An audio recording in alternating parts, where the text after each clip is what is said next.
कि explanation start करने से पहले मेरी आप सभी से रिक्वेस्ट है, अगर आपने मेरे चैनल को सब्सक्राइब नहीं किया तो जल्दी से इसे सब्सक्राइब करें और मेरी वीडियो को लाइक करें। और हाँ, अब से ये मनवा काफ़ी ज़्यादा इंटरेस्टिंग होने वाला है और इसमें काफ़ी ज़्यादा ट्विस्ट एंड टर्न्स आने वाले हैं जिसे आप बहुत ही ज़्यादा एंजॉय करने वाले हैं। सो मेरे चैनल के साथ बने रहें। तो चलिए बिना किसी देरी के एक्सप्लेनेशन को स्टार्ट करते हैं। क्योंकि स्टार्ट में हम देखते हैं कि चैनलिंग काफ़ी ज़्यादा घबराते हुए हमारे फोक्स को बुला रहा था। हम देखते हैं कि फोक्स इस वक्त अनकॉन्शियस था और चैनलिंग उसे उठाने का ट्राई कर रहा था, जिसके ऐसा करने की वजह से फोक्स को भी होश आने लगता है और वो मन में सोचता है, ये खुशबू कितनी प्यारी है, ये स्मेल तो काफ़ी फेमिलियर लग रही है। ये सोचते हुए उसकी नज़र हमारे चैनलिंग पर पड़ती है, जो कि फोक्स की ऐसी हालत को देखकर काफ़ी ज़्यादा घबराया होता है और उसे बार बार बुला रहा होता है, जिसे देखकर फोक्स मन में सोचता है कि ये चैनलिंग है। जब चैनलिंग फोक्स को होश में आते देखता है तो वो उसके पास आते हुए पूछता है, क्या अब तुम बेटर फील कर रहे हो? जिस पर फोक्स मन में सोचता है, क्या वो आइसोल्यूशन वो ख़त्म हो चुका है? हम देखते हैं कि वो एक घास के मैदान में लेटा होता है,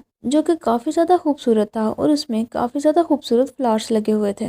इसके बाद फोक्स चैनलिंग को आंसर करते हुए बोलता है, ऑफ कोर्स मैं बिल्कुल ठीक हूँ। इस बड़े डीमन की पावर को अंडर एस्टिमेट मत करो। वो ये बोल ही रहा था कि इतने में फोक्स को छींक आने लगती है। इसके बाद चैनलिंग थोड़ा सा सैड होते हुए हल्की सी स्माइल करता है और बोलता है, मुझे सब कुछ याद आ गया। जिसकी ये बात सुनकर फोक्स जल्दी से उठता है और बोलता है, क्या तुम्हें सब कुछ याद आ गया? इसके बाद चैनलिंग फोक्स को अपने पास्ट के बारे में बताता है कि जब मेरा 7th बर्थडे था, मेरे पेरेंट्स ने ये बोला था कि वो मेरे बर्थडे पर मुझे अम्यूजमेंट पार्क लेकर जाएंगे, जिस पर मैं काफ़ी ज़्यादा एक्साइटेड होते हुए अपने बर्थडे का इंतज़ार करने लगा था। मगर मेरी बर्थडे से एक दिन पहले जो कुछ भी हुआ मैं उसे एक्सेप्ट नहीं कर पाया। हम देखते हैं कि उस दिन काफ़ी ज़्यादा तेज़ बारिश हो रही थी, जिसकी वजह से पहाड़ों में लैंडस्लाइडिंग होने लगी थी और उस लैंडस्लाइडिंग के नीचे काफ़ी लोग आकर मर चुके थे। चैनलिंग का ग्रैंडफादर भी उस लैंडस्लाइड वाली जगह पर जाता है, जहां उस लैंडस्लाइड को क्लीन करने वाला एक एम्प्लॉय आकर उन्हें कुछ बताता है, जिसे सुनकर वो काफ़ी ज़्यादा शॉक हो जाते हैं। और हम देख पाते हैं कि उस वक्त चैनलिंग भी उनके साथ था और वो भी ये सब कुछ देख रहा था। प्रेजेंट में चैनलिंग इन सब चीज़ों के बारे में याद करते हुए फोक्स से बोलता है, और वो बच्चा जो उस इल्यूजन में ट्रैप था वो यकीनन उसी टाइम से था जब मैंने रियलिटी को मानने से इनकार कर दिया था, और मैं यही सोचता था कि ऐसा कभी भी नहीं हुआ। इसके बाद चैनलिंग फोक्स की तरफ अपने फेस को टर्न करते हुए बोलता है, मुझे माफ़ करना, इन सब चीज़ों की वजह से मैंने तुम्हें काफ़ी तंग किया है। जिसकी ये बात सुनकर फोक्स काफ़ी ज़्यादा सीरियस फेस बनाते हुए अपने फेस को टर्न कर लेता है, जिसे ऐसा करते देखकर चैनलिंग बोलता है, मुझे भी इस बात का यकीन नहीं आ रहा कि जब मैं बच्चा था तो मैंने ऐसा क्यों किया। चैनलिंग ये सब कुछ बोल ही रहा था कि हम देखते हैं कि फोक्स उसे पकड़कर अपनी तरफ खींचता है और उसे हग करते हुए बोलता है, मगर इन द एंड तुमने मुझे सेव कर लिया है। इसके बाद वो चैनलिंग से थोड़ा दूर होता है और चैनलिंग के फेस पर फिंगर रखते हुए बड़ी सी स्माइल करता है और बोलता है, तुम्हें सॉरी बोलने की कोई ज़रूरत नहीं, अब हम दोनों बराबर हो गए हैं। फोक्स के कहने का ये मतलब था कि पहले फोक्स उसे ईवल से प्रोटेक्ट करता था और इस दफ़ा चैनलिंग ने उसे आइसोल्यूशन से प्रोटेक्ट किया था। जिसकी ये बात सुनकर चैनलिंग थोड़ा ऑकवर्ड होते हुए हंसने लगता है। इसके बाद फोक्स अपने आसपास देखते हुए बोलता है, वो आइस क्या वो डिसअपेयर हो चुकी है? और ऐसा लगता है कि ये अम्यूजमेंट पार्क भी डिसअपेयर होने वाला है। जिसकी ये बात सुनकर चैनलिंग अपने मन में किसी चीज़ को इमेजिन करते हुए क्यूट सा फेस बनाता है और बोलता है, फॉर्चुनेटली मैं तुम्हें रोलर कोस्टर की राइड करवाना चाहता था। जिस पर फोक्स पूछता है, वो क्या है? जिसे सुनकर चैनलिंग बोलता है, वो है, उसे कुछ समझ नहीं आती कि वो उसे कैसे एक्सप्लेन करे। इसके बाद वो मन में उसी सीन को याद करता है जब फोक्स ने पहली बार रोलर कोस्टर को देखा था और उसे देखते हुए फोक्स काफ़ी ज़्यादा डर गया था। चैनलिंग की इमेजिनेशन की वजह से फोक्स को भी याद आ जाता है कि रोलर कोस्टर क्या है, जिसे याद आते ही फोक्स बोलता है, क्या वो? तो वहाँ बिल्कुल भी नहीं जाना चाहता था, मगर चैनलिंग तो ये सब याद करते हुए काफ़ी ज़्यादा स्माइल कर रहा था। इसके बाद चैनलिंग बोलता है, कैसा होता कि अगर मैं तुम्हें अपने ड्रीम से बाहर ले जा पाता। इसके बाद वो बोलता है, मगर तुम तो काफ़ी ज़्यादा पावरफुल हो और मुझे तुम पर पूरा यकीन है कि तुम मेरे ड्रीम से बाहर निकलने का कोई ना कोई रास्ता तो ढूंढ ही लोगे। अपनी ऐसी तारीफ को सुनकर तो फोक्स काफ़ी ज़्यादा खुश हो जाता है और काफ़ी प्राउड वे में अपनी तरफ इशारा करते हुए बोलता है, ऑफ कोर्स मैं ऐसा कर सकता हूँ, मगर जब ठीक टाइम आएगा तब ही। इसे सुनकर चैनलिंग काफ़ी ज़्यादा एक्साइटेड होते हुए बोलता है, तो फिर मैं तुम्हारे यहाँ से निकलने का इंतज़ार करूँगा। और मन में सोचता है, हम दोनों काफ़ी अच्छे फ्रेंड बनेंगे। चैनलिंग के मूड को थोड़ा ठीक करने के बाद फोक्स थोड़ा सीरियस फेस बनाते हुए मन में सोचता है, क्या ये पॉसिबल है कि मैं यहाँ से निकल सकता हूँ? इसके बाद हम यूनिवर्सिटी का सीन देखते हैं, जहाँ चैनलिंग ने एक नोटबुक को पकड़ा हुआ था और वो उसे अपने फ्रेंड को देते हुए बोलता है, अब आगे से मैं तुम्हारा कोई भी काम नहीं करने वाला। जिसकी ये बात सुनकर उसका फ्रेंड जल्दी से नोटबुक को ओपन करते हुए उसे चेक करने लगता है। ये वही नोटबुक थी जो कि उसके फ्रेंड ने चैनलिंग को तब दी थी जब वो हॉस्पिटलाइज था। उस नोटबुक को बिल्कुल खाली देखकर उसका फ्रेंड तो काफी ज्यादा घबरा जाता है और चिल्लाते हुए बोलता है, आखिरकार तुम करना क्या चाहते हो? तुमने तो इस पर एक भी वर्ड नहीं लिखा और मुझे इस होमवर्क को कल जमा करवाना है। मगर चैनलिंग तो उसकी किसी भी बात पर कोई रिएक्ट नहीं करता और काफी ज्यादा सीरियस फेस बनाते हुए वहां से जाने लगता है और जाते हुए सोचता है, से जो चीजें मुझे पसंद नहीं होंगी वो मैं नहीं करने वाला। इसके बाद हम क्लासरूम का सीन देखते हैं जहाँ प्रोफेसर पढ़ा रहे थे। डायू उस क्लास में बैठा चैनलिंग के बारे में काफी सीरियस होते हुए सोच रहा था। लेक्चर के खत्म होने के बाद डायू क्लास से बाहर निकलता है जहाँ उसके को-फेलोज बात कर रहे थे कि आज का लेक्चर तो काफी ज्यादा बोरिंग था, इतना ज्यादा बोरिंग था कि मैं सो गया। इतने में चैनलिंग डायू के सामने आते हुए बोलता है, सीनियर डायू, जिसे देखकर डायू रुक जाता है और उससे पूछता है, तुम यहाँ क्या कर रहे हो? जिसकी ये बात सुनकर चैनलिंग तो काफ़ी ज़्यादा ब्लश करते हुए बोलता है, वो कुछ है जो मुझे आपको बताना है। जिसके ऐसे एक्सप्रेशन को देखकर डायू थोड़ा थोड़ा सिचुएशन के बारे में समझ पा रहा था और वो अपने ड्रीम को याद करते हुए काफ़ी ज़्यादा गौर से चैनलिंग की तरफ देखने लगता है।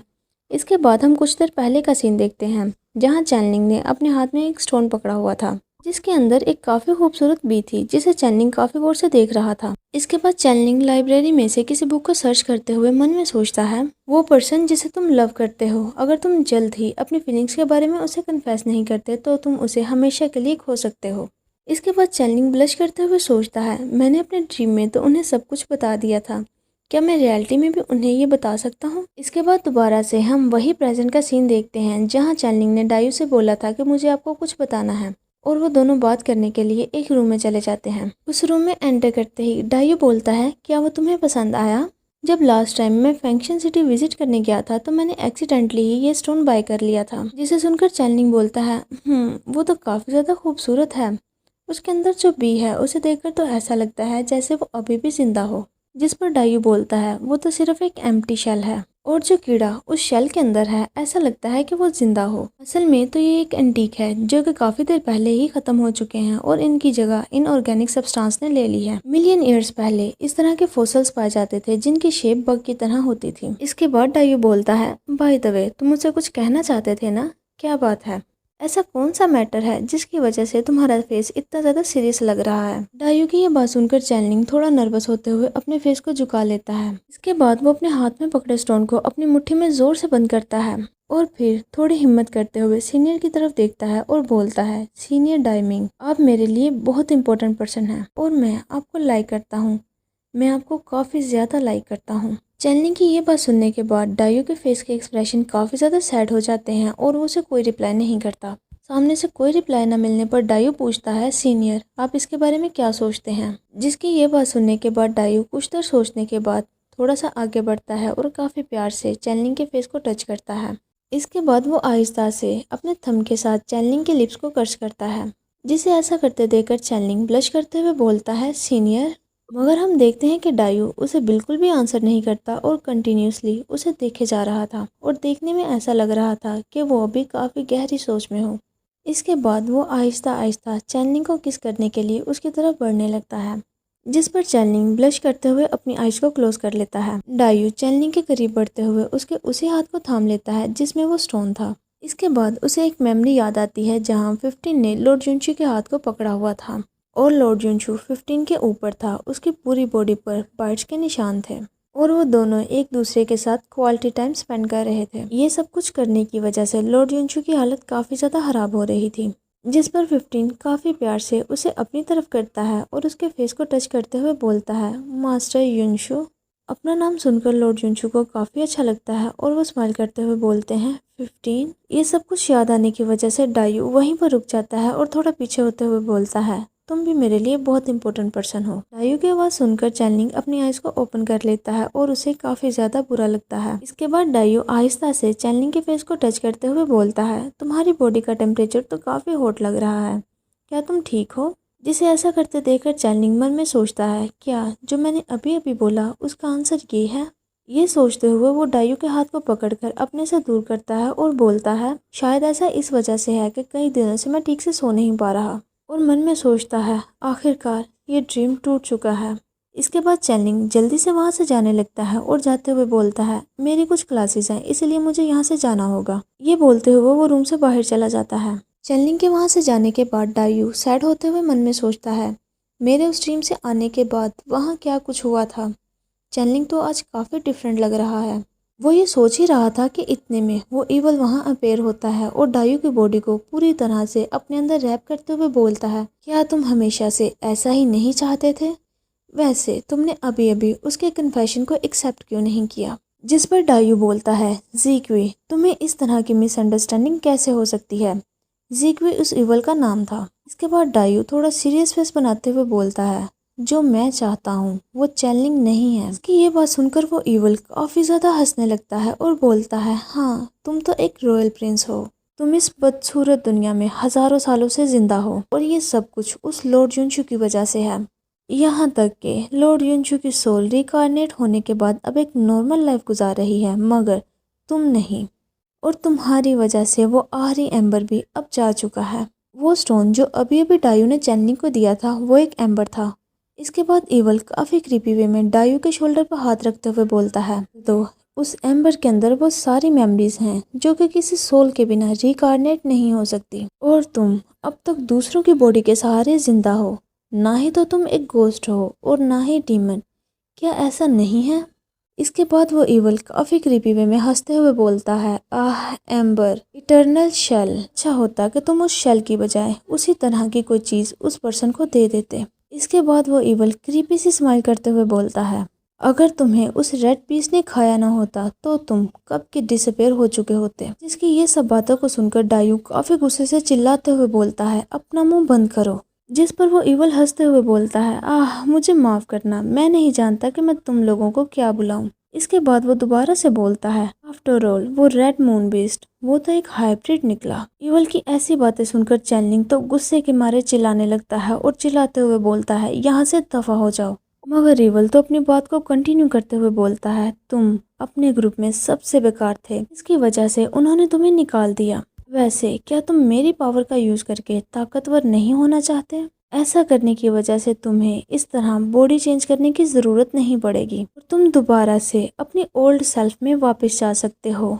डाइमिंग नहीं, या शायद मुझे तुम्हें बुलाना चाहिए 15। हम देख पाते हैं कि डायू के हेयर्स तो रेड हो चुके थे और वो बिल्कुल 15 की तरह लग रहा था। शायद वही 15 था। इसके साथ ही ये चैप्टर यहीं पर एंड होता है। अगर आपको आज का इतना कमाल का ट्विस्ट पसंद आया हो तो जल्दी से इस वीडियो को लाइक करें ताकि मैं आपके लिए जल्दी जल्दी नेक्स्ट चैप्टर लेकर आऊँ। Thanks for watching. मिलते हैं आपसे नेक्स्ट वीडियो में, तब तक के लिए बाय बाय।